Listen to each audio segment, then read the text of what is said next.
ما شاء الله لا قوة إلا بالله العلي العظيم.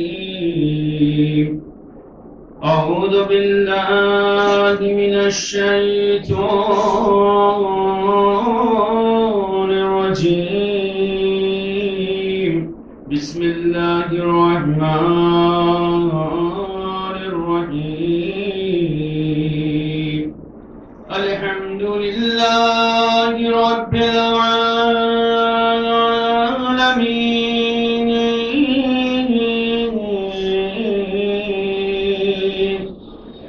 والجنة للموحدين والنار للعاصين.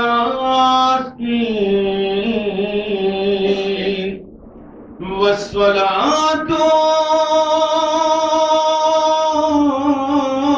والسلام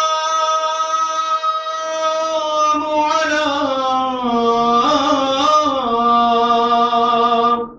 أشرف الأنبياء والمرسلين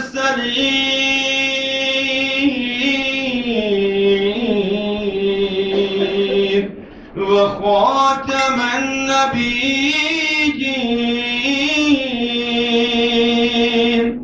ومولانا مولى الثقلين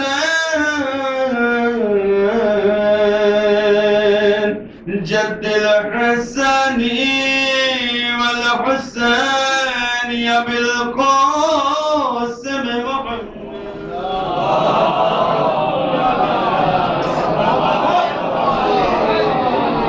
وآله الطيبين الطاهرين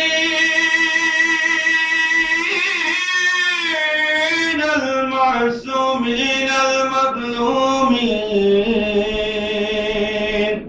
ولعنة الله على أعدائهم أجمعين.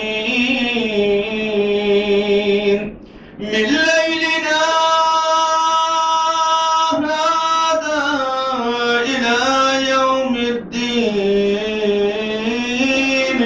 أما بعد، بسم الله الرحمن الرحيم. رب اشرح لي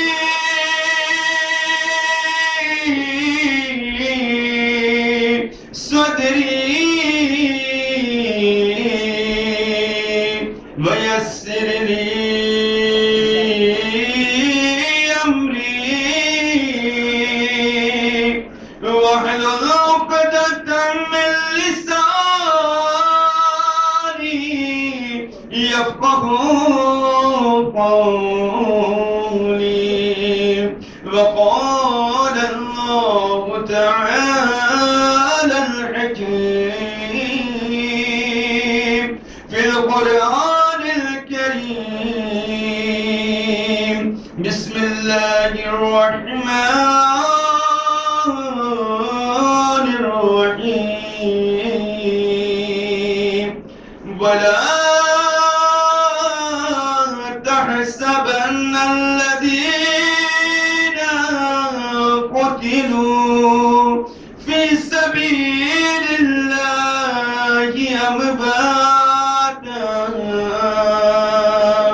بل أحياء عند ربهم يرزقون.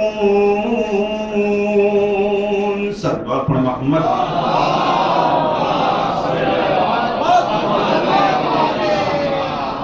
ایک اور صلوات پڑھیں مل کر محمد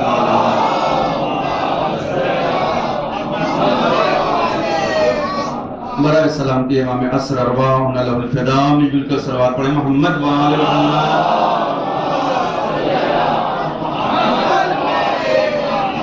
تمام در مومنین و مومنات کی حفظ و سلامتی کے لیے، آفات و بلیات سے حفاظت کے لیے، خصوصی طور پر جتنے بھی لوگ مریض ہیں ان سب کی شفا یابی کے لیے، تمام مرحومین کی مغفرت کے لیے مل جل کر صلوات پڑھ دیں محمد.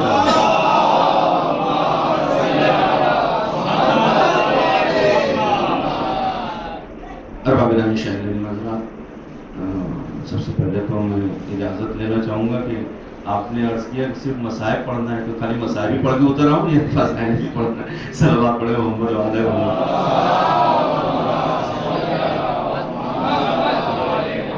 ظاہر سی بات ہے، مزاح المومن عبادت ہے، یہ بھی ایک عبادت تھی جسے انجام دیا ہم نے۔ بہرحال جو آیت کا میں نے انتخاب کیا ہے، میں اپنے برادر سے چاہتے ہوئے قرآن مجید کی مشہور و معروف آیہ مبارکہ ہے کہ جس کو خصوصی طور پر جو ہے شہداء کے تعارف کے لیے یا شہداء کی جو فضائل کو بیان کرنے کے لیے عمومی طور پر خطبہ حضرات اس کا انتخاب کرتے ہیں، اور شہید کی فضیلت کو بیان کرنے کے لیے زیادہ تر جو اماموں کے لیے اس کے سلسلے میں اس آیہ مبارکہ کو پڑھا جاتا ہے۔ لیکن میں نے اس مجلس اثار ثواب میں، اس مجلس سموم میں اس آیہ مبارکہ کو سرنامہ سخن قرار دیا ہے، کیونکہ مجھے پتہ ہے کہ مجلس کسی عام انسان کی مجلس نہیں ہے، بلکہ ایک محب اہل بیت کی مجلس ہے، اور وہ بھی محب اہل بیت وہ کہ جو شیعہ اثنا عشری ہو، امام کا چاہنے والا ہو، ماتم کا ادار ہو، امام کا ذکر کرنے والا ہو۔ بہرحال ہم اس کے مرتبے کو، اس کے رتبے کو شہید سے کم نہیں سمجھتے ہیں، اور نہ اس سے کم پر راضی بھی ہیں۔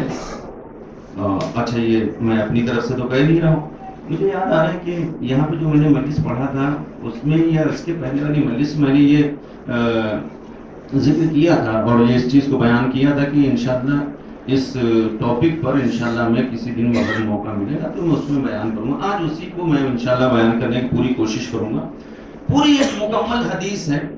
پہلے آیہ مبارکہ کا ترجمہ کروں کہ جو خداوند عالم ارشاد فرماتا ہے کہ وَلَا تَحْسَبَنَّ الَّذِينَ قُتِلُوا فِي سَبِيلِ اللَّهِ أَمْوَاتًا، کہ جو راہ خدا میں قتل کر دیے گئے، کبھی بھی کسی بھی موقع پر کسی بھی وقت جو ہے ان کو تو مردہ گمان مت کرنا، یہ نہیں کہ سوچنا کہ وہ مر گئے ہیں، مردہ ہیں۔ لیکن مردہ ایک الگ چیز ہے۔ مردہ مطلب یہ کہ جو مردہ تو مطلب مردہ، یعنی کسی چیز کی اس کو خبر ہی نہیں ہے، تو ہم اس عقیدے کے ماننے والے نہیں ہیں۔ قرآن اس کی مخالفت کر رہا ہے۔ قرآن کہہ رہا ہے کہ وَلَا تَحْسَبَنَّ الَّذِينَ قُتِلُوا فِي سَبِيلِ اللَّهِ، اللہ کے راستے میں، اللہ کی راہ میں جو بھی قتل ہو گیا ہے اسے تم مردہ تصور مت کرو، بل احیاء، بلکہ وہ لوگ مردہ نہیں ہیں، زندہ ہیں۔ کیا ہے؟ زندہ ہے، اور عند ربہم یرزقون، اور یوں ہی نہیں زندہ ہے۔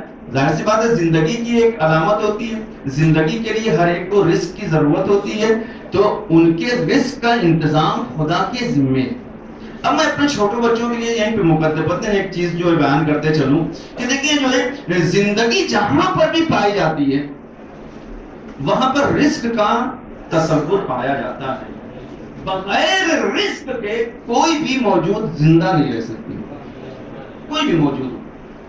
اب یہ الگ الگ بات ہے کہ ہم انسانوں کو جانتے ہیں، ہم انسان ہیں تو انسانوں کے بارے میں جانتے ہیں، دو چار جانوروں کو دیکھ لیا، جانوروں کے بارے میں پتا ہے کہ ان کی غذا کیا ہے، چڑیا کے بارے میں کو دیکھ لیا تو اس کے بارے میں پتا ہے کہ اس کی کیا غذا ہے۔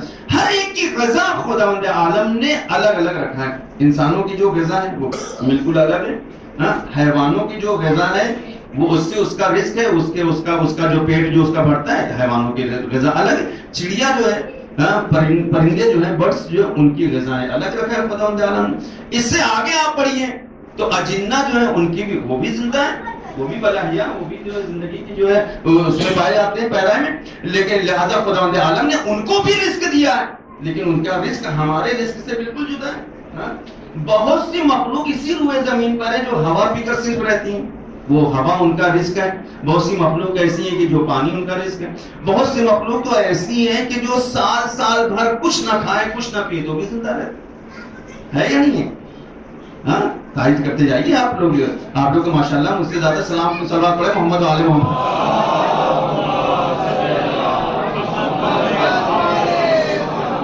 اسی طرح خداوند عالم نے جتنی بھی مخلوق، انوار الہیہ ان کے بھی رزق ہے، خداوند عالم نے ان کا بھی رزق معین کیا ہے۔ جو آسمان پر مخلوقات رہتی ان کا بھی رزق خداوند عالم نے معین کیا ہے۔ فرشتے ان کا بھی رزق معین ہے، ان کا بھی ایک الگ رزق ہے. ہر ایک بغیر رزق، کوئی بھی مخلوق جو بغیر رزق کے، کہنے کا مطلب یہ کہ بہت سی مخلوقات ایسی جس کو ہم جانتے بھی نہیں ہیں. یہ تو دو چار مخلوقات کے نام ہم نے قرآن اور حدیث کے ذریعے سے سن لیے، تو اس کے ذریعے سے ہمیں پتہ ہے نہ جانے لاکھوں کی تعداد میں، نہ جانے کتنے پلینٹ پہ، کتنی جگہوں پر، کتنے کرۂ اعظم پر، کتنے جو جگہوں پر خداوند عالم نے نہ جانے کیسی کیسی شکلیں، یہ کیسی کیسی مخلوقات کو پیدا کیا ہے اور خلق کیا. خداوند عالم نے ہر ایک کا رزق معین کیا ہے. بس ایک سمپل میں ایک مثال دیتے چلو. پیغمبر اسلام صلی اللہ علیہ وآلہ وسلم نے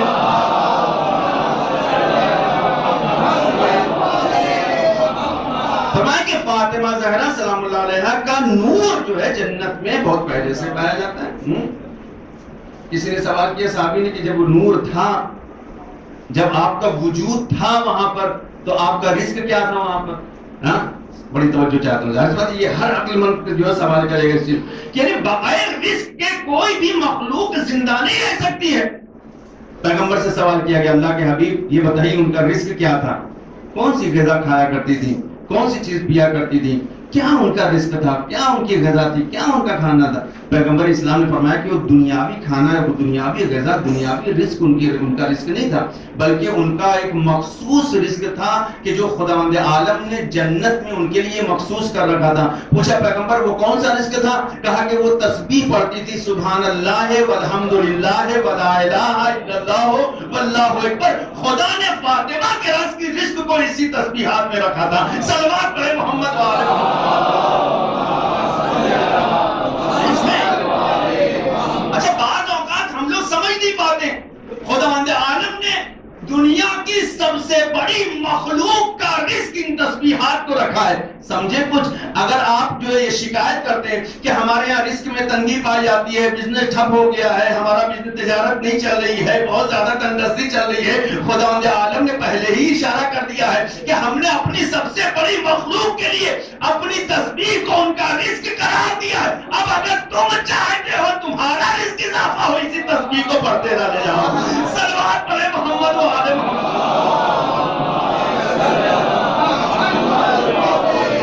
بہت الگ مسائل ہے یہ. دیکھیں خداوند عالم ہر ایک کا رزق معین کیا، اسی لیے اسی طرح سے خداوند عالم نے شہداء کا بھی رزق معین رکھا ہے کہ شہید کا رزق بھی خداوند عالم نے مخصوص کر رکھا ہے کہ بل عند ربہم یرزقون، کہ خداوند بل احیاء عند ربہم یرزقون، اور جو لوگ زندہ ہیں خدا کی طرف سے وہ رزق حاصل کر رہے ہیں اور خدا انہیں رزق پہنچا رہا ہے، خدا انہیں رزق دے رہا ہے. آپ سمجھے نہیں بات کو؟ خدا رزق دے رہا ہے. اچھا یہاں پر دو طرح کے لوگ ہیں. ایک وہ ہیں کہ جو یہ کہتے ہیں کہ ہمارا انسان، جو ہمارا دوست، ہمارا چاہنے والا جب وہ مر گیا تو ہم سے اور اس سے جو کنیکشن تھا، جو کانٹیکٹ تھا، وہ جو رابطہ تھا وہ بالکل ختم ہو گیا، اب کوئی رابطہ نہیں. کیوں؟ کیونکہ وہ لوگ مردے کے تصور کے قائل ہیں. بڑی توجہ چاہتا ہوں. وہ کہتے ہیں کہ ہمارا مرنے والا مر گیا، مردہ ہو گیا. لیکن ایک گروہ وہ ہے وہ کہتا ہے کہ نہیں، وہ مردہ، ہمارا مرنے والا مردہ نہیں ہے بلکہ بل احیاء کی منزل میں ہے، اس سے خداوند عالم نے حیات جاودانی عطا کی ہے. اب ظاہر سی بات ہے جب دو نظریے پائے جاتے ہیں، ایک کا نظریہ یہ ہے کہ ان کا مرنے والا مردہ ہے، تو اب جب مردہ ہے تو اسے کھانے کی ضرورت ہے، نہ پینے کی ضرورت ہے، نہ سن رہا ہے، نہ دیکھ رہا ہے، نہ سمجھ رہا ہے. لیکن جن کے ہاں زندگی کا تصور پایا جاتا ہے وہ قبرستان میں بھی جا کے سلام کرتے ہیں تو جواب سلام آتا ہے. صلوات پڑھے محمد والے.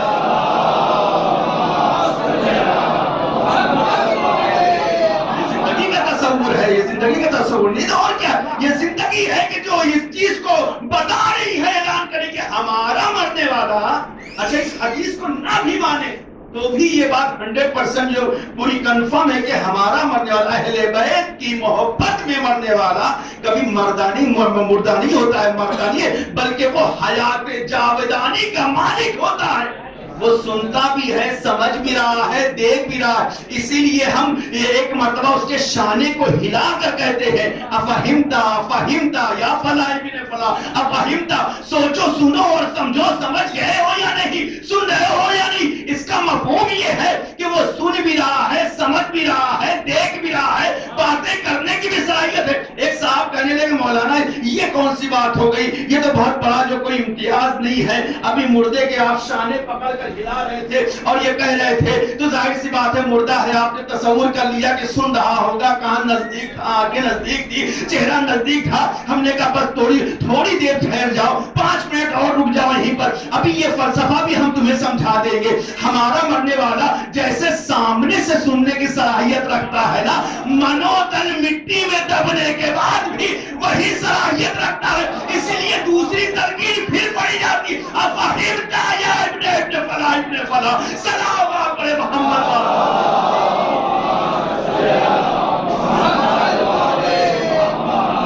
یقینی طور پر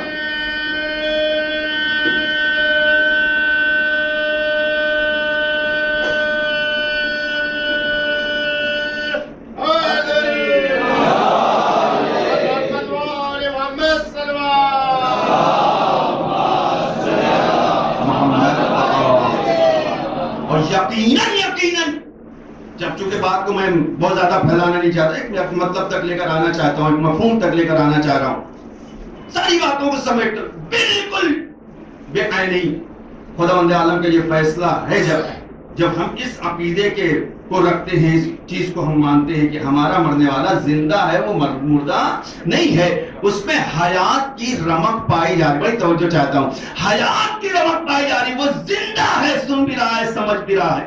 تو جن کا عقیدہ یہ ہے کہ وہ سن رہا ہے، سمجھ رہا ہے، دیکھ رہا ہے، تو اب وہ اس دنیا سے اس دنیا تک کا رابطہ رکھتے ہیں، بیٹھے ہوتے ہیں فرش عزا پر، عرش والوں سے باتیں کرتے ہیں۔ اللہ اکبر، تعلق ان کا یہاں سے وہاں ہوتا ہے، کیسے ہوتا ہے؟ ہم یہاں پر مجلس وفا کرتے ہیں، قرآن خوانی کرتے ہیں، دعائیں پڑھتے ہیں، تسبیحات پڑھتے ہیں، زیارتیں پڑھتے ہیں، نمازیں پڑھتے ہیں، ان تمام چیزوں کو پڑھ کر اس چیز کا ثبوت پیش کرتے ہیں کہ دیکھو جو ہمارا مرنے والا ہے، چونکہ زندگی کا مالک ہے، لہذا اس کو رزق کی ضرورت ہے، ہم اپنے جہاں سے ایصال ثواب کو کر کے خدا کے حوالے کر دیتے ہیں، اب خدا جو مناسب سمجھتا ہے اسے وہاں عطا کرتا ہے۔ صلوات علی محمد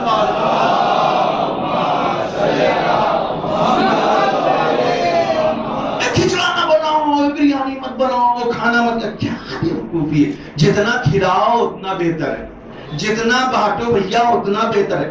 ہاں یہ نہیں کہ ہاں انسان کی زندگی پہ بار نہ ہو، کہیں قرضہ نہ لینا پڑے، ہاں اگر کیپیسٹی ہے تو انسان کو بانٹنے میں کیا ہے، مومنین کو ویسے بھی جو ہے مومنین کو کھلانا ثواب، اس سے بڑا کوئی ثواب میں نے دیکھا ہی نہیں۔ آپ جتنی بھی وہاں اسلام کی خوشیاں دیکھیں، جتنی بھی عیدیں دیکھیں، سب میں کھلانے کا حکم دیا گیا، کھانے کا نہیں۔ صلوات پڑھے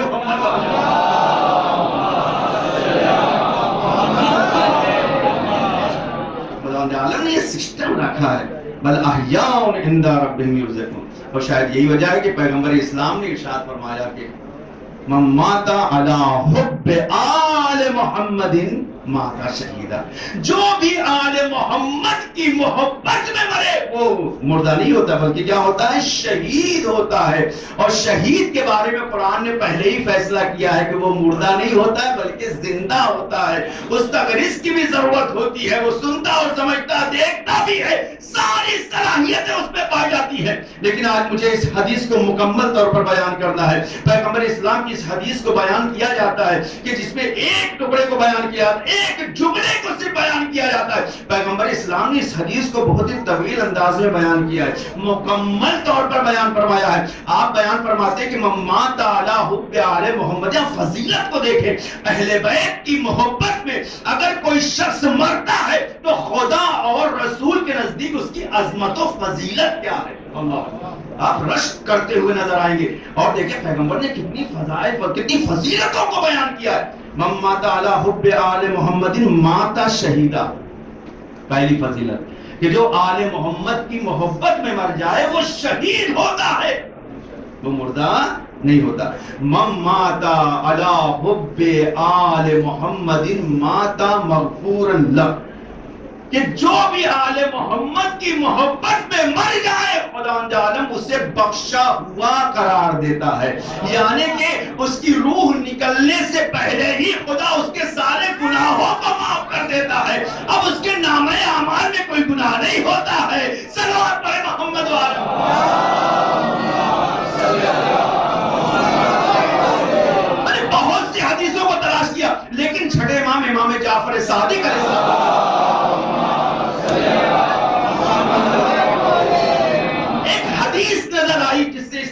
کرتے ہوئے اس جملے کے لیے کہ آپ سے ایک شخص نے سوال کیا، مولا آپ کا چاہنے والا، ہم آپ کے چاہنے والے ہیں، ہم آپ کے دوست ہیں، ہم آپ کے محب ہیں.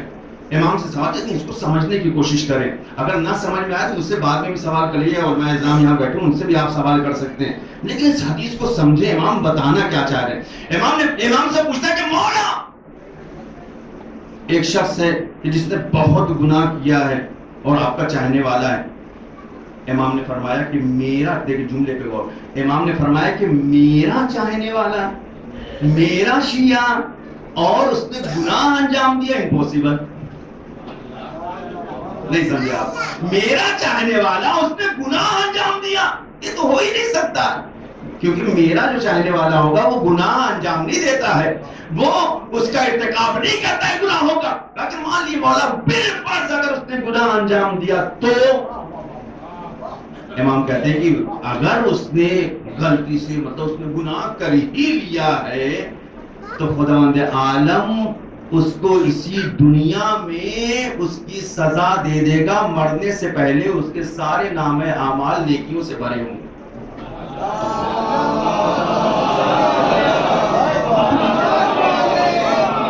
حدیث کو سنتے جائیں، اس کے نامہ اعمال نیکیوں سے پر ہوں گے.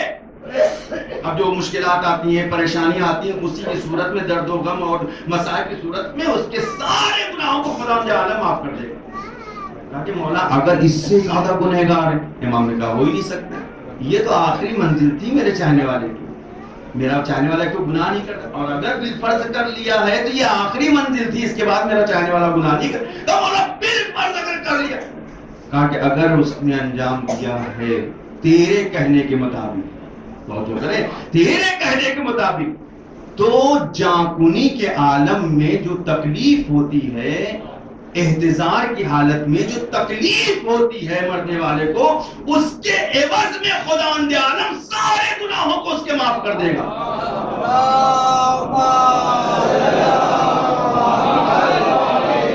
ماتا مغفور اللہ، اس کی تشریح کرنا ہے کہ رسول نے فرمایا ہے کہ وہ مغفرت کیا ہوا ہے، بخشا ہوا مر رہا ہے، اس کے نام اعمال میں کوئی گناہ نہیں ہے. کہا کہ مولا اگر اس سے زیادہ وہ گنہگار ہے، کہا کہ وہ تو ہو ہی نہیں سکتا. کہا بالفرض مولا اگر، کہا کہ میں نے کہا نا کہ نہیں ہو سکتا، وہ گناہ انجام نہیں دے سکتا، اتنا گناہ میرا چاہنے والا انجام نہیں دے سکتا. کہا مولا بالفرض، کہا کہ اگر اس نے انجام دیا تو روز محشر جو تمام عالم محشر کے درمیان شرمندگی اسے ہوگی اپنے نام اعمال کی وجہ سے، اس شرمندگی کی وجہ سے خدا اس کے سارے گناہوں کو معاف کر دے گا، اسے جنت کا حقدار قرار دے گا.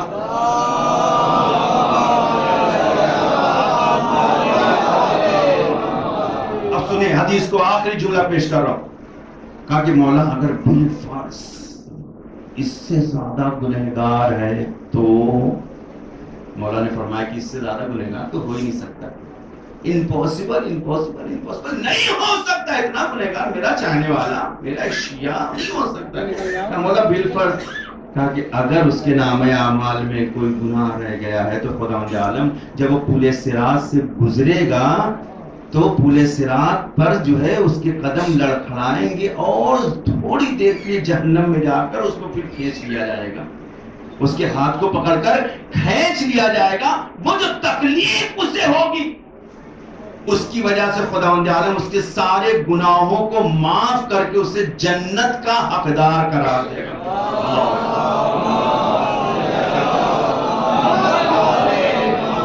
لیکن اتنا گنہگار میرا چاہنے والا نہیں ہو سکتا ہے. امام فرماتے ہیں کہ میرا چاہنے والا جو دنیا میں مشکلات میں گرفتار ہوتا ہے، جو بلائیں آتی ہیں، جو مرض میں مبتلا ہوتا ہے، جو مصیبتیں ہوتی ہیں، انہی کے عوض میں خدا سارے گناہوں کو اس کے بخش دیتا ہے، اور جب وہ مرتا ہے تو مغفور اللہ کی منزلت پا کر مرتا ہے. سلوات پڑھے محمد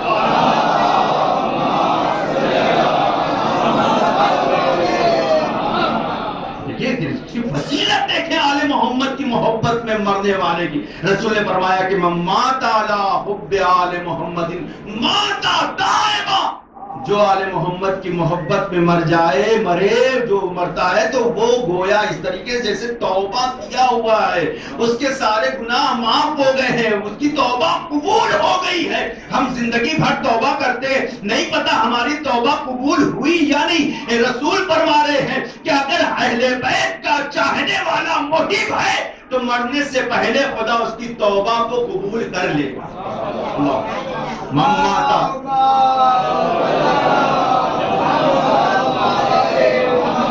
اس کے بعد کا جملہ مماتا علی حب آل محمد مستکمل الایمان، اگر وہ میرا اہل بیت کا چاہنے والا ہے تو جب وہ مرتا ہے تو وہ پورے ایمان کو کامل کر کے مرتا ہے، اس کا ایمان نصف نہیں ہوتا ہے، آدھا نہیں ہوتا ہے، کامل ایمان لے کر جاتا ہے۔ روایتوں میں ملتا ہے کہ عالم محشر میں، محشر کے میدان میں کامیاب وہی لوگ ہوں گے، داہنے ہاتھ میں نامہ اعمال انہی کو دیے جائیں گے جن کا ایمان کامل ہوگا۔ صلوات پڑھے محمد وعلہ۔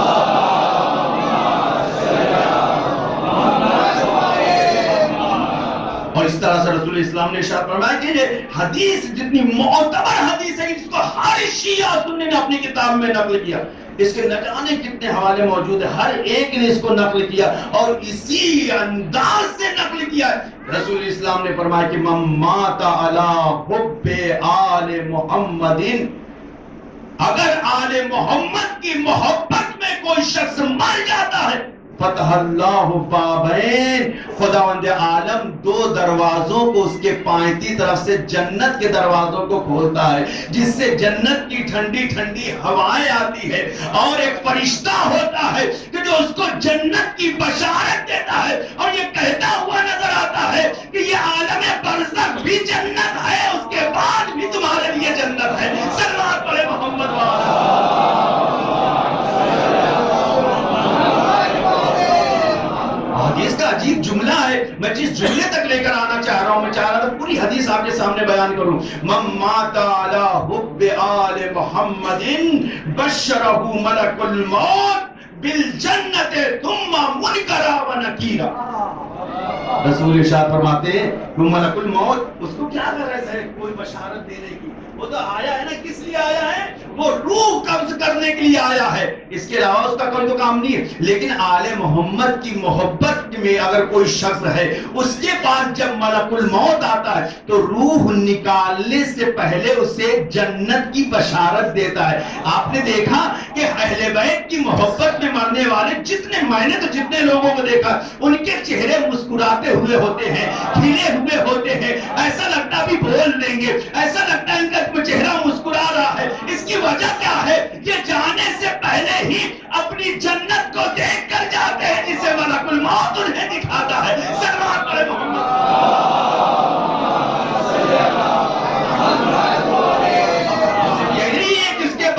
منزل جب موت واقع ہو گئی، روح نکل گئی قبر سے انصوری سے، تو اس کے بعد جب قبر کی منزل ہوتی ہے تو منکر و نکیر جو فرشتے آتے ہیں سوالات کرنے کے لیے، سب سے پہلا جملہ وہ یہ کہتے ہیں کہ تمہیں گھبرانے کی ضرورت نہیں ہے، ہم سوالات کرنے سے پہلے تمہیں جنت کی بشارت دے رہے ہیں، جنت تمہارے لیے ہے، اور جب تک عالم محشر نہیں آتا یہ عالم برزخ بھی تمہارے لیے جنت نما ہے۔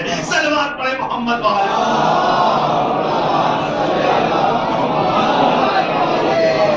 اور سے بڑھ کر جو جملہ ہے میں اس کو تو وہ بیان کرنا چاہ رہا تھا کہ خداوند عالم جو رسول ارشاد فرماتے ہیں کہ من مات علی حب آل محمد یزف الی الجنت کما تزف العروس الی بیت زوجہا۔ اللہ اکبر، اللہ اکبر۔ رسول فرماتے ہیں جو آل محمد کی محبت میں مر جاتا ہے تو خداوند عالم جنت میں اسے اس طرح سے لے کر جاتا ہے، فرشتے اسے جنت میں اس طرح سے سجا کر لے جاتے ہیں، اچھے لباس پہنا کر لے کر جاتے ہیں جس طرح سے پہلی رات میں دلہن کو اس کے حجرے میں لے جایا جاتا ہے۔ یہ جملہ ہے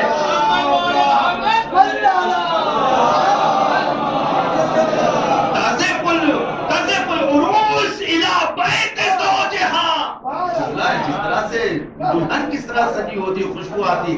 اس کا مطلب آپ سمجھے، ابھی جو ہے آل محمد کی محبت والا جنت میں گیا نہیں ہے، جنت میں جانے سے پہلے ہی جنتی لباس سے عطا کر دیے جائیں گے، اس کو جنت کی خوشبو لگا دی جائے گی اور اس کو یہ بشارت دے دی جائے گی کہ یہ جنت تمہاری منتظر ہے، یہ تمہارے لیے ہے. ایک مل جل کر صلوات پڑھ دیں محمد.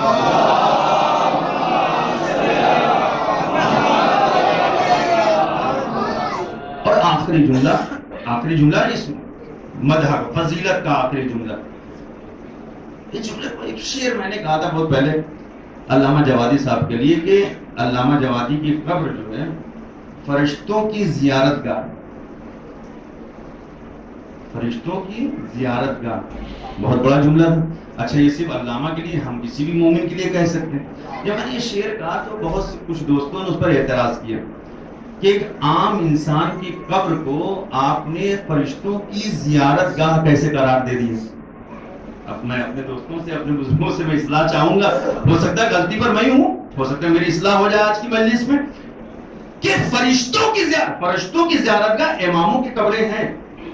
امام حسین کی قبر پر زیارت کرنے کے لیے آتے ہیں، مولا کائنات کی قبر پر زیارت کے لیے آتے ہیں، رسول اسلام کی قبر پر زیارت کے لیے آتے ہیں. لیکن ایک مومن کی قبر زیارت گاہ فرشتگان ہو جائے، یہ کیسے ممکن ہے؟ میں نے کہا بالکل ممکن ہے. اسی حدیث میں ارشاد فرمایا رسول اسلام ارشاد فرماتے ہیں کہ من مات علی حب آل محمد، کہ صلوات پڑھیں محمد و آل محمد.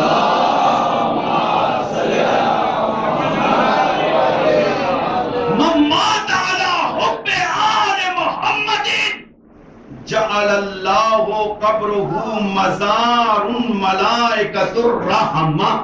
رسول ارشاد فرما رہے کہ جو آل محمد کی محبت میں مر جاتا ہے، خدا بند عالم اس کی قبر کو ملائکہ کے لیے زیارت گاہ بنا دیتا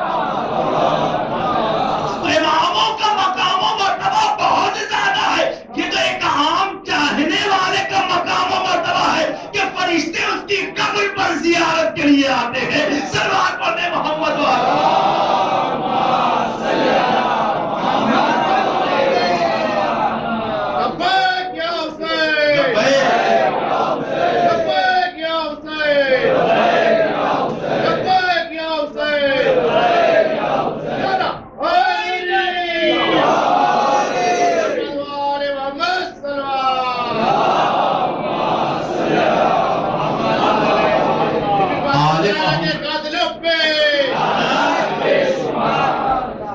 محمد علیہ السلام کی محبت کوئی معمولی چیز نہیں ہے.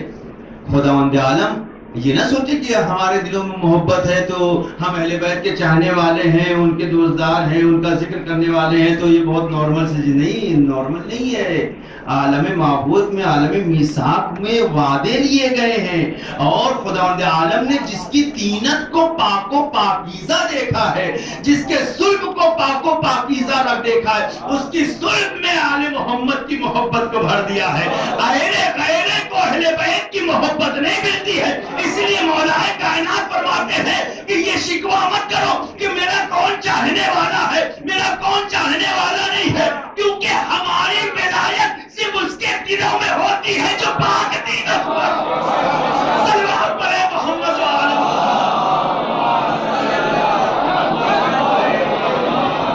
اور وہ ہم سے کوئی بغض اور نفرت اور حسد نہیں کرے گا سوائے وہ کہ جو ولد الزنا ہوگا.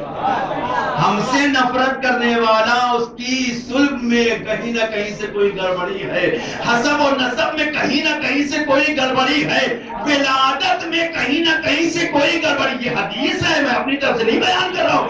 امام نے فرمایا کہ جب تک اگر کسی کے دل میں بھی ذرہ برابر بھی محبت پائی جاتی ہے تو یاد رکھنا اس کا حسب بھی اچھا ہے، نسب بھی اچھا ہے. صلوات پڑھیں محمد و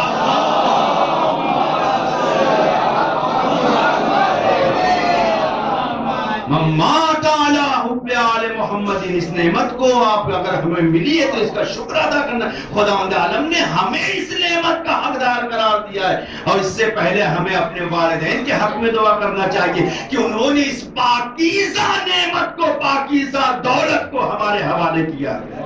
اہل بیت کی محبت کوئی آسان چیز نہیں ہے, کوئی معمولی شے نہیں ہے, بہت بڑی چیز ہے. اہل بیت کی محبت جسے نصیب ہو جائے, خداوند عالم اس سے دنیا و آخرت کے اختیارات عطا کرتا ہے. خداوند عالم ان سے ہم فی ہم الفائزون کی سند عطا کرتا ہے, ہم فیہا خالدون کی سند عطا کرتا ہے. خدا فرماتا ہے کہ یہی وہ لوگ ہیں کہ جو دنیا میں بھی کامیاب ہیں اور آخرت میں بھی کامیاب. اہل بیت کی محبت کوئی معمولی شے نہیں ہے. یقین جانے اہل بیت کی محبت میں مرنے والے کو خداوند عالم نے اتنے صفات عطا کیے, اور اسی کے مقابلے میں پیغمبر اسلام فرماتے ہو, یاد رکھو, الا ومن مات علی بغض آل محمد آئس من رحمت اللہ. اور جو ہم آل محمد کے بغض و حسد میں مر جاتا ہے, ایک منادی قیامت کے دن آواز دے گا کہ خدا کی رحمت سے مایوس ہے. یعنی خدا کی رحمت کا یہ حقدار نہیں ہو سکتا ہے, خدا کی رحمت اس کے نصیب حال نہیں ہو سکتی ہے. ظاہر سی بات ہے, محشر کے میدان میں کامیاب وہی ہوگا کہ جس کے اوپر خدا کی رحمت ہوگی, جو خدا کی رحمت کے زیر سایہ ہوگا. اگر خدا کی رحمت سے دور ہو گیا یعنی مطلب یہ ہے کہ وہ جہنم کا ٹھکانہ بنے گا. صلوات پڑھے محمد والے.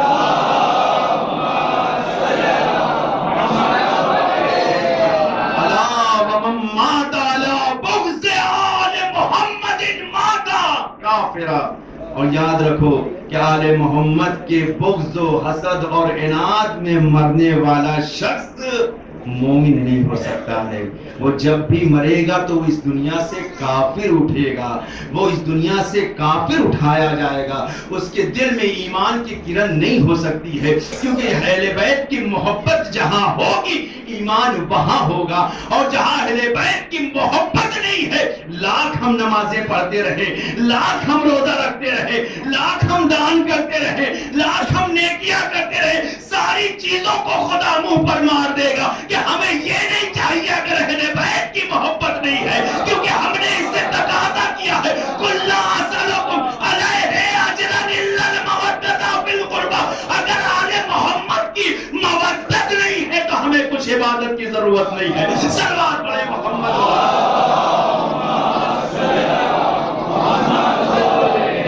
عزیزان گرامی, اور اس سے زیادہ نہیں. یقینی طور پر اہل بیت اطہار علیہ السلام کی محبت میں مرنے والے کو خدا نے بڑے اختیارات دی, بڑی فضیلتوں سے نوازا ہے.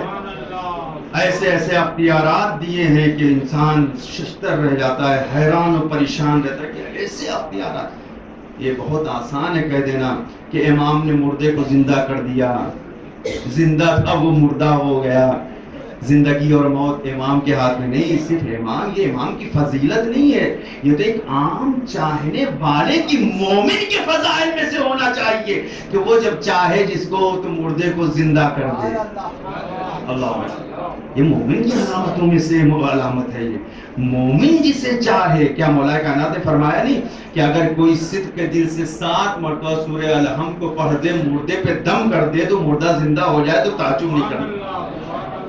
یہ کس کے صفات؟ امام کے صفات نہیں, عام مومن کے اختیار ہے, عام مومن کے اختیارات. میں جب ایران میں تھا تقریباً 2007 کی بات ہے, ایک آیت اللہ بہلول تھے, ہمارے بزرگان دوستان جانتے.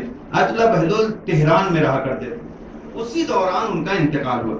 تو جب ان کا انتقال ہوا تو ان کی لائف ہسٹری وغیرہ پیپرز میں, نیوز پیپر میں, کیہان پیپر جو تھا اسی زمانے میں نکلتا ہے, وہ ایران میں آج بھی نکلتا ہے, تو اس میں ان کی نیوز جو پوری زندگی نامہ جو کہتے کہ جو یہ بہت زیادہ مریض تھے, بیمار تھے, تو تہران کے ہاسپٹل میں ایڈمٹ تھے. توجہ کریں میرے دوستو جوانوں, تہران کے ہاسپٹل میں ایڈمٹ تھے, بستر پر استراحت کر رہے ہیں, آپ کا علاج ہو رہا ہے.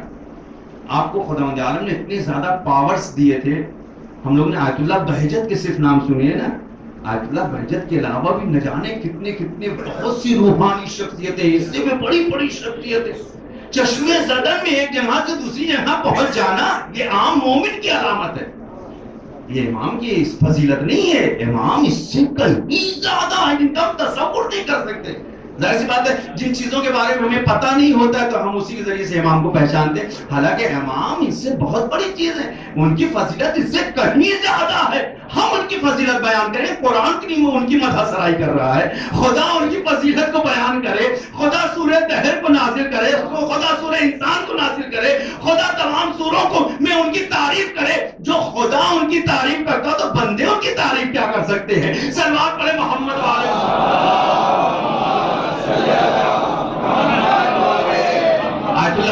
آیت اللہ بہلول کے بارے میں ملتا ہے، اس میں لکھا ہوا تو فرماتے ہیں کہ آیت اللہ بہلول کے پاس کچھ لوگ آئے، کہا کہ آقا ایک کیس پھنسا ہوا ہے، اس کا مسئلہ حل نہیں ہو رہا ہے، اور اگر آپ توجہ کرتے تھوڑا سا تو وہ مسئلہ آسان ہو سکتا ہے. کہا ہوا کیا؟ کہا کہ کچھ مسائل تھے، کچھ کیس تھا، کچھ مسئلہ تھا جس سے مسئلہ ریلیٹڈ تھا، وہ شخص کا انتقال ہو گیا. اب وہ جب تک اس چیز کی گواہی نہیں دیتا ہے، وہ نہ بتائے اس چیز کے بارے میں، تو وہ چیز کنفرم نہیں ہو سکتی ہے. جو دوسرے لوگ ہیں ان کے اوپر لوگ جو شک و شبہات کر رہے ہیں، اگر آپ تھوڑا سا لطف کریں تو یہ مسئلہ حل ہو سکتا ہے. کہا چلو مجھے وہاں تک لے کر چلو. اب یہ پیپر میں باقاعدہ طور پر ان کی لائف ہسٹری میں، اور آپ نیٹ پر بھی اٹھا کر دیکھیں، مجھے اس تک لے کر چلو جہاں پر وہ مردہ لیٹا ہوا ہے، وہ شخص لیٹا ہوا. لوگوں نے دیکھا کہ آیت اللہ بہلول کو لے کر آیا گیا، ابھی تک وہ چیئر پر تھے، اس کے بعد وہ خود سے اٹھ کر کھڑے ہوتے ہیں اور اٹھنے کے بعد کہتے ہیں کہ میں تجھے حکم دیتا ہوں اپنے مولا کے اذن سے اٹھ کر کھڑا ہو جا. اللہ اکبر. یہ جملہ کہنا تھا کہ وہ جو مردہ لیٹا ہوا تھا، ہزاروں لوگوں نے دیکھا، میڈیا والوں نے دیکھا، نیوز پیپر والوں نے دیکھا کہ وہ اٹھ کر کھڑا ہو گیا، اس سے باتیں کی، سوالات کیے، اور سب کچھ ہونے کے بعد پھر دیکھا وہ اپنی پہلی حالت میں آ گیا. کہا یہ کیسے ممکن ہو گیا، کیسے ہو سکتا ہے؟ کہا یہ کوئی بڑی بات نہیں ہے. اگر امام کا سچا چاہنے والا ہے، خدا کا مطیع و فرما بردار ہے، تو یہ تو بہت چھوٹی چیز ہے. خداوند عالم نے ایک مومن کے اختیارات میں اس سے کہیں زیادہ چیزوں کو دے کر رکھا ہے. صلوات پڑھے محمد والے. میں اپنی بات کو تمام کروں یہیں سے. کہتے بغداد میں ایک شخص تھا جو کھجوروں کا بزنس کیا کرتا تھا، اور اس کو آیت اللہ دستگیر شیرازی نے اور آیت اللہ کافی نے اپنی جو کتابوں میں اس کو نقل کیا. آیت اللہ کافی بیان کرتے کہتے کہ یہ شخص کا بزنس تھا، کھجوروں کو لا کر جو ہے بازار میں بیچتا تھا، بغداد کے بازار. اچھا، بغداد کا بازار بہت ہی قدیمی بازار ہے، بہت مشہور بازار ہے، پرانے زمانے سے اس کا وجود ملتا ہے. بازار بہت بڑا، آج بھی وہ بازار موجود ہے بغداد کا، بالکل اسی شکل و صورت میں. بغداد کے بازار میں وہ کھجوریں لے کر آتا تھا، کھجوروں کا گچھا اپنے کاندھے پر لٹکائے ہوئے، اور تقریباً غالباً محی الدین یا اس طرح سے کچھ نام، اس کا نام میں مس کر رہا ہوں. تو وہ اس کا کام ہی یہ تھا کہ صبح سویرے آتا تھا، گچھوں کو اپنے کاندھے پر لاٹ کر اس کو لا کر جو وہاں پر جو بازار میں فروخت کرتا تھا، جو پیسے ملتے تھے اس کو لے کر چلا جاتا تھا. اس کا روزانہ کا کام تھا. ایک دن کیا ہوا کہ جب وہ بازار میں جیسے ہی وہ داخل ہوا، بڑی توجہ چاہتا ہوں عزیزو، جیسے ہی بازار میں داخل ہوا، اب ظاہر سی بات بازار آپ نے دیکھا ہے، یہاں کے بازار دیکھ، چاروں طرف دکانیں ہوتی ہیں، لوگ ہوتے ہیں، اور پبلک ہوتی ہے، بھیڑ ہوتی ہے، باہر ہوتی ہے، ساری چیزوں سے بھیڑ بھاڑ ہوا کرتی ہے. پبلک پیلس ہوتا ہے، وہاں پر لوگوں کا آنا جانا ہوتا ہے، کچھ گھر وغیرہ بھی ہوتے ہیں.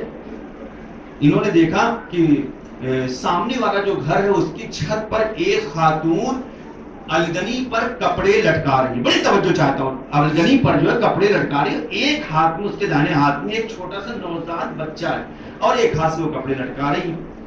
اچانک جو ہے کپڑے لٹکاتے وہ ایک دم کنارے آ کر کھڑی، اس کا لڑکا وہاں سے جو مس ہوتا ہے اور جو سلپ کر کے جو نیچے کی طرف گرنے لگا. جیسے ہی اس کا لڑکا اوپر سے گرنے لگا، اب ماں، اب ظاہر سی بات ہے ماں ہے نا، بچہ اس کی نظروں کے سامنے زمین پر گرنے والا ہے. اب ظاہر سی بات ہے کہ بچہ زمین پر اگر گرا تو کیا وہ بچے گا؟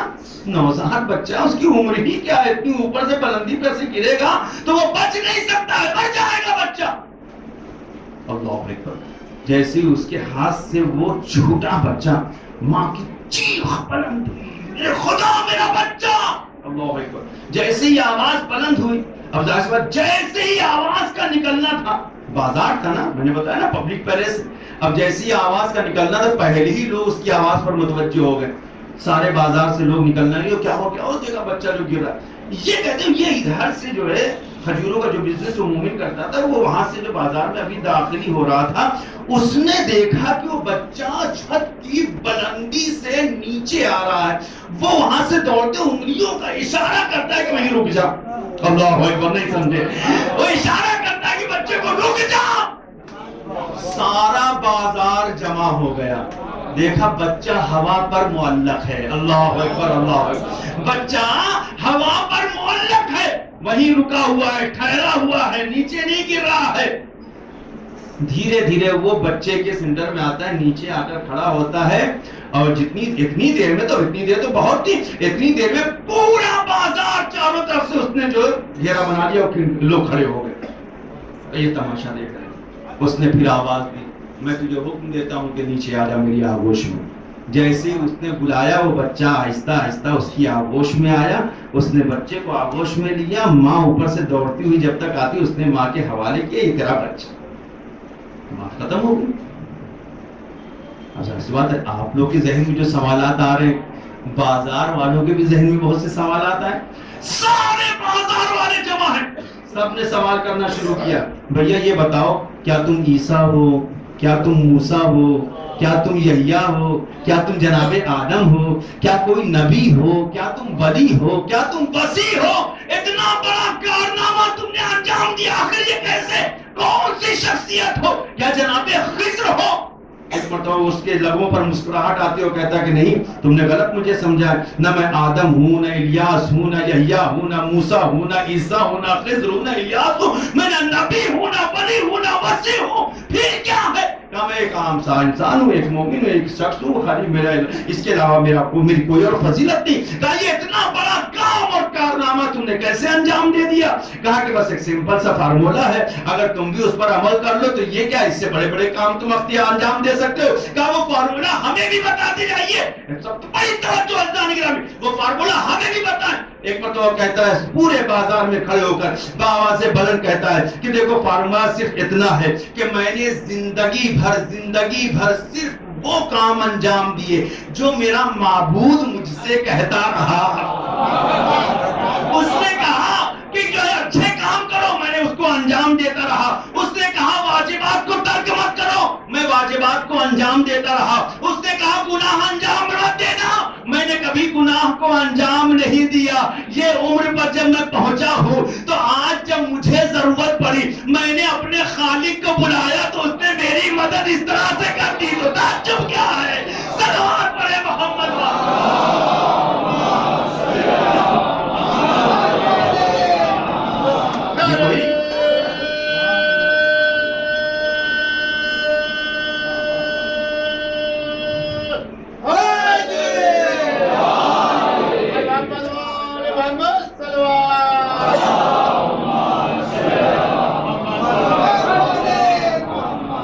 اختیارات اس سے کہیں زیادہ انشاءاللہ ایک مومن کے اختیارات کیا کیا ہوتے ہیں احادیث کی روشنی میں انشاءاللہ اس کو کبھی بیان کریں گے. جناب سلمان فارسی کو مولا کائنات نے دکھایا. جناب سلمان فارسی نے پوچھا مولا میں کچھ اختیارات دیکھنا چاہتا ہوں، کچھ دیکھنا چاہتا ہوں. جناب سلمان فارسی کون ہے؟ عام انسان نہیں ہے ہماری طرح. ان تک پہنچنے کے لیے ہماری نسلیں ختم ہو جائیں تب بھی نہیں پہنچ سکتی. جناب سلمان فارسی کہاں، ہم ان کی تو قدموں کے دھول کے برابر نہیں ہے. ایمان کے 10ویں درجے پر پائے تھے. ایک ہوتا ہے ایمان کا کامل ہو جانا، اور اس کے بعد اس کے پہلے درجے پر جانا، دوسرے درجے پہ. جناب سلمان فارسی 10ویں درجے پر ہے. اس سے بڑا کوئی درجہ ایمان کا نہیں ہے. جب کل ایمان کے ساتھ ہے تو 10واں درجہ مل گیا تو بڑی بات کیا ہے؟ صلوات پڑھے محمد و آل محمد.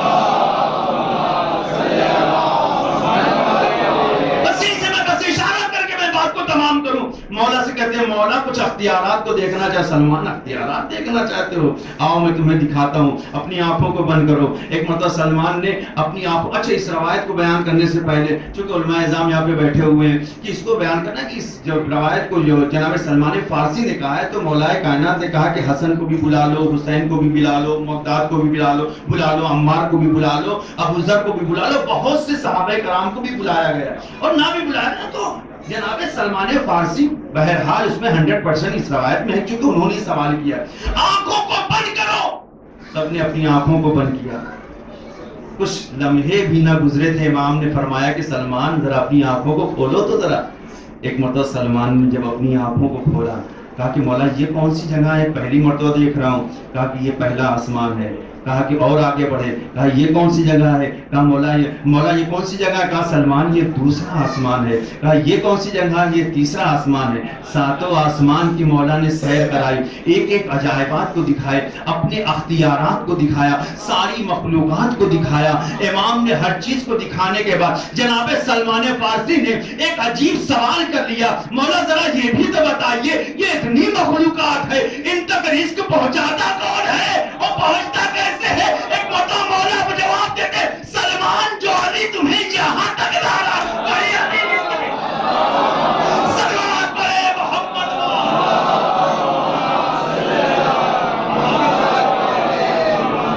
سارے کائنات کے رزق کی ذمہ داری علی کے ذمہ. کوئی مخلوق ایسی نہیں جسے علی رزق نہ پہنچاتا ہو. اے سلمان اور کچھ دیکھنا چاہو گے؟ مولا بہت کچھ دیکھ لیا. آؤ سلمان واپس چلتے ہیں. دیکھو سلمان یہ حقیقتیں ایسی ہیں کہ مدینے والوں کو بیان نہ کرنا وَإِلَّا لوگ تم پر شک کریں گے، تمہاری بات کو نہیں مانیں گے. سلوات پڑھے محمد وعلى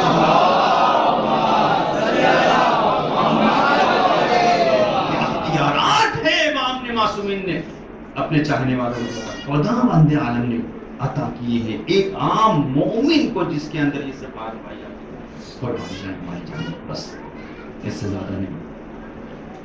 اور یقینی طور پر اگر مومن خالص بندہ ہے، مومن کے اعمال اچھے ہیں، نیک اعمال انجام کرتا ہے، عمل صالح بجا لاتا ہے.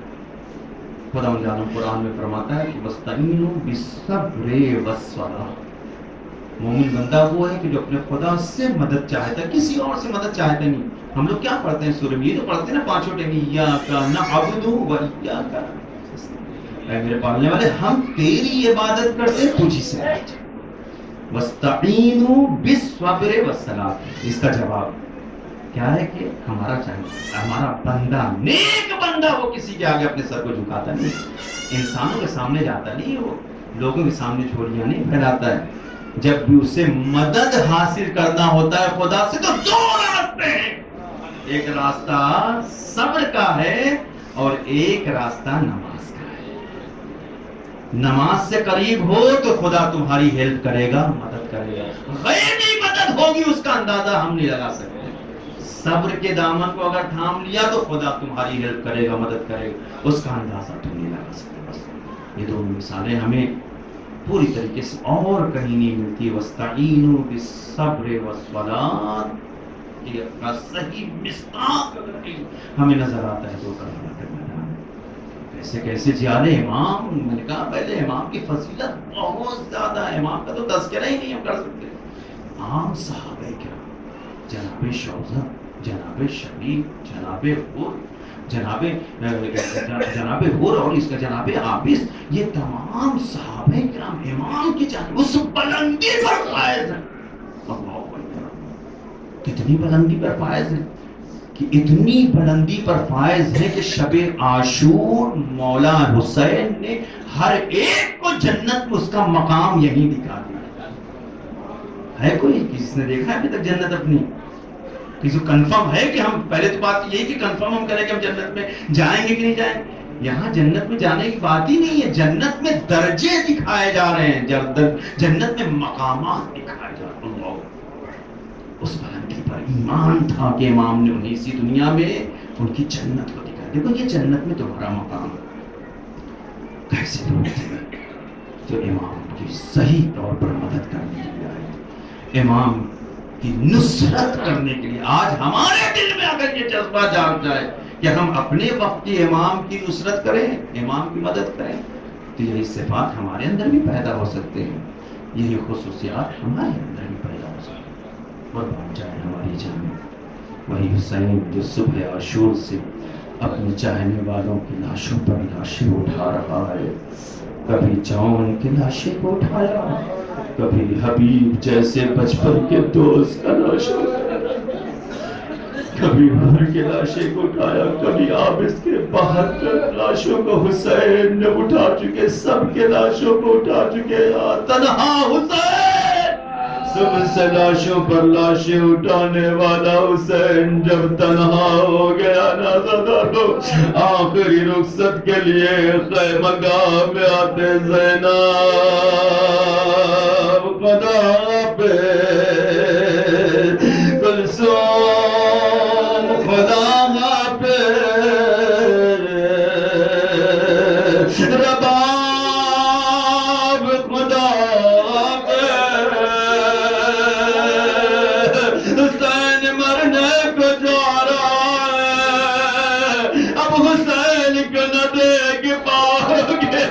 حضرت روایت میں نے دیکھا جب حسین آخری رخصت کے لیے آئے، حمید ابن مسلم کہتا ہے کہ خیمے کا دروازہ پردہ بار بار اٹھتا تھا، گرتا تھا، اٹھتا تھا، گرتا تھا، ایسا لگ رہا تھا کہ جیسے کوئی جنازہ بڑے گھر سے نکل رہا ہو۔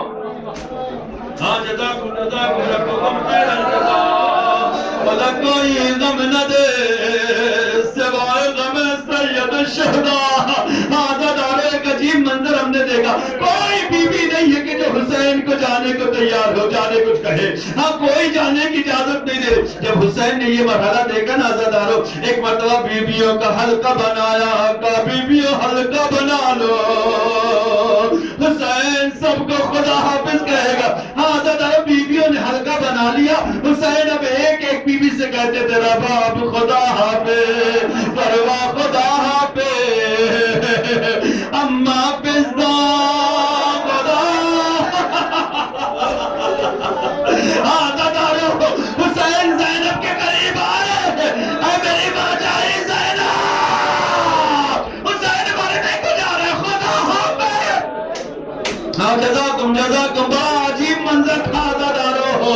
جناب زہرا کہتی ہے سب سے سخت منظر اگر کوئی تھا تو میرے بیٹے حسین کی رخصتی۔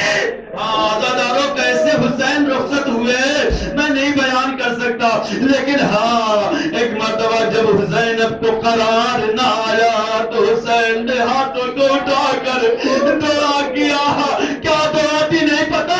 ایک مرتبہ زینب نے خود سے کہا بھیا خدا پہ، آزادارو زینب نے خدا حافظ جیسے کہا نا، حسین نے کہا اے میری بہن زینب ذرا صندوق تو لانا۔ صندوق لایا گیا، حسین نے صندوق کو کھولا اور کہا زینب ذرا وہ کپڑا نکالنا جو میری اماں نے میرے لیے بنائے تھے۔ آزادارو زینب نے وہ کرتا نکالا، سنو گے آزادارو بہت مصاب ہو گئے۔ حسین نے وہ زینب نے کرتا نکالا، حسین کے ہاتھوں میں دیا، حسین نے اس کرتے کو لیا، جگہ جگہ سے چاک کرنا شروع کیا۔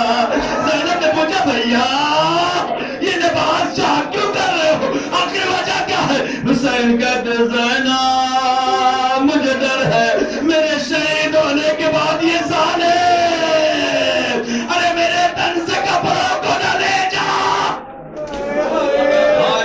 جزاکم ربکم خیر الجزاء۔ اے عزادارو لیکن حسین کی کیا یہ خواہش پوری ہو گئی؟ نہیں عزادارو، جب حسین کا لاشا پامال ہو گیا نا، ظالم آگے بڑھے، کسی نے حسین کے کرتے کو اتارا، کسی نے امامے کو لیا، کسی نے انگوٹھی کو نکالا۔ ایک ظالم کہتا ہے جب میرے ہاتھ کچھ نہ لگا، ہاں تو میں حسین کے قریب پہنچا، دیکھا حسین کا لاشا زمین پر پڑا ہوا ہے، کوئی چیز سمجھ میں نہ آئی، امامہ لوگ لے کر چلے گئے، آزادارو زرہ لے کر چلے گئے ہیں، کرتا لے کر چلے گئے ہیں۔ میں نے خنجر کو نکالا، دیکھا حسین کی انگلیوں میں ایک انگوٹھی ہے۔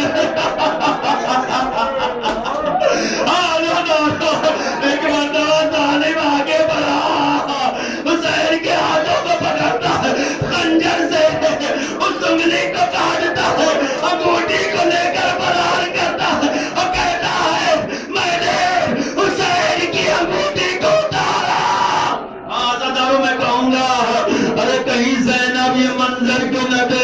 رہی ہو. آزادارو کیسے برداشت ہوگا؟ میں کہوں گا اے سکینہ، ارے جب تم نشے پہ جاؤ گی نا، اپنے پاپا کو کیسے پہچانو گے؟ سر پہ امامہ نہ ہوگا، کرتا نہ ہوگا، انگلیاں کٹی ہوگی.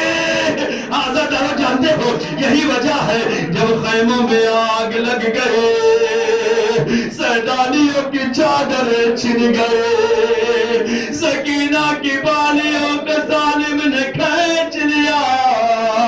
سکینہ کے کرتے کے دامن میں جب آگ لگی نا آزادارو، سکینہ دوڑتے ہوئے نشیب کی طرف بڑھی. بابا بابا بابا. آزادارو گھروں میں بچیاں ہیں نا، آخر 3 یا 3.5 سال کے بچوں کی عمر ہی کیا ہوتی ہے؟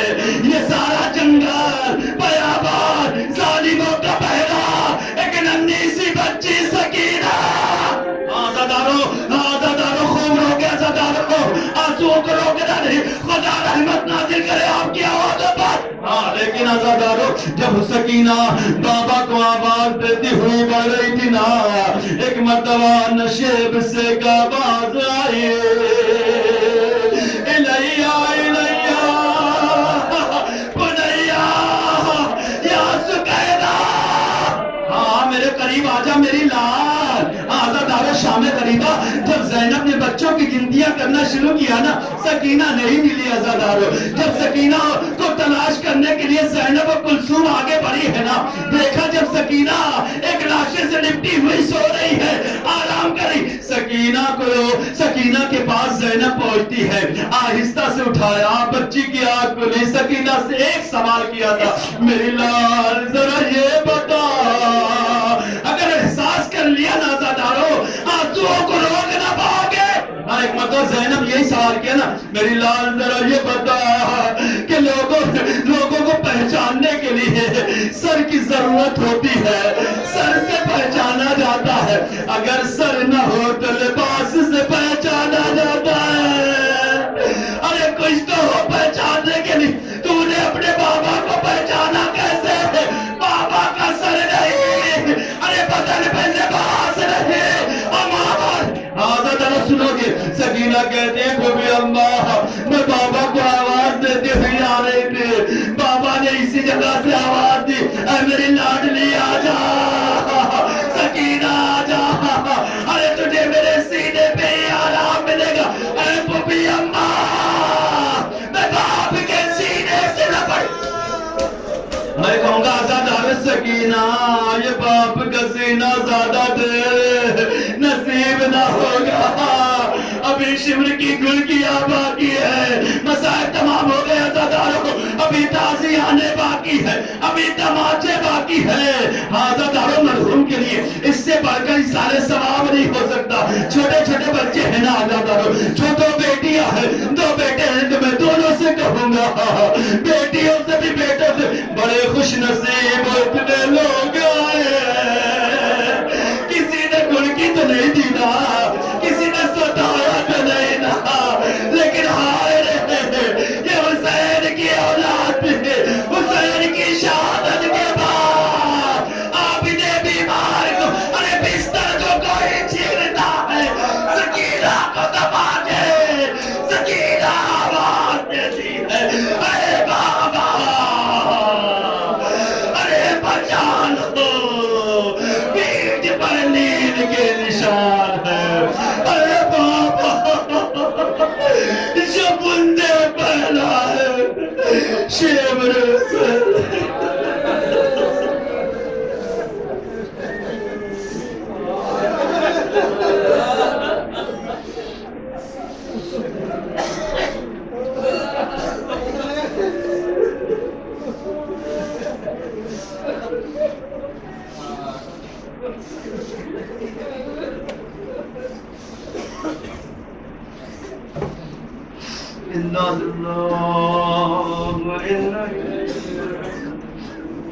راجعون ذنب قضائی کی تسليما لأمر يا الله يا الله يا الله يا الله يا حميد يا محمود بحق محمد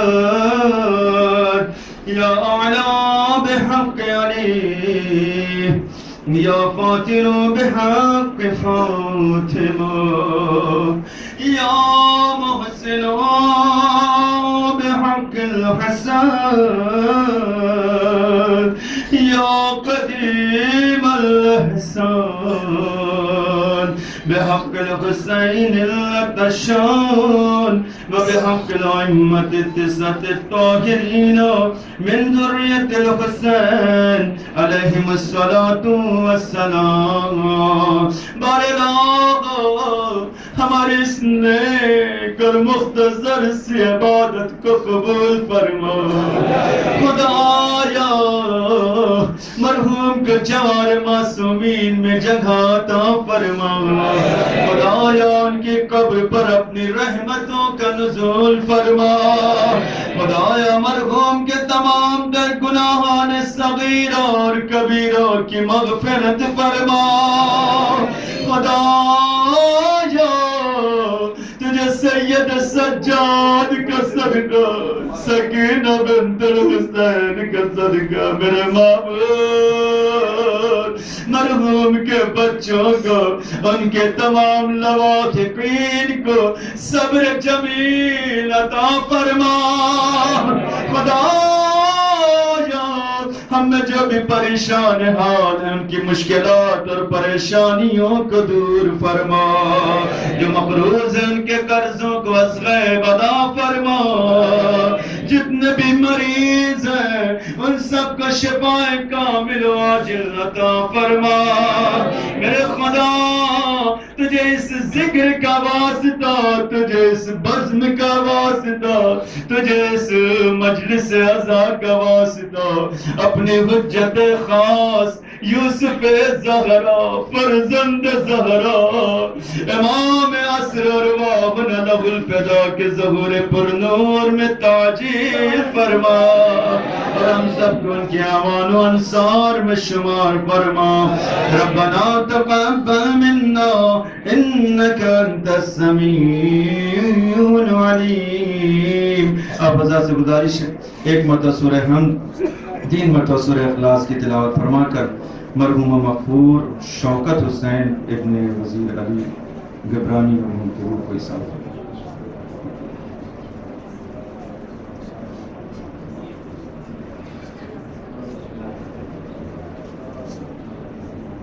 السلام عليكم أئمة الهدى ورحمة الله وبركاته أستودعكم الله وأقرأ عليكم السلام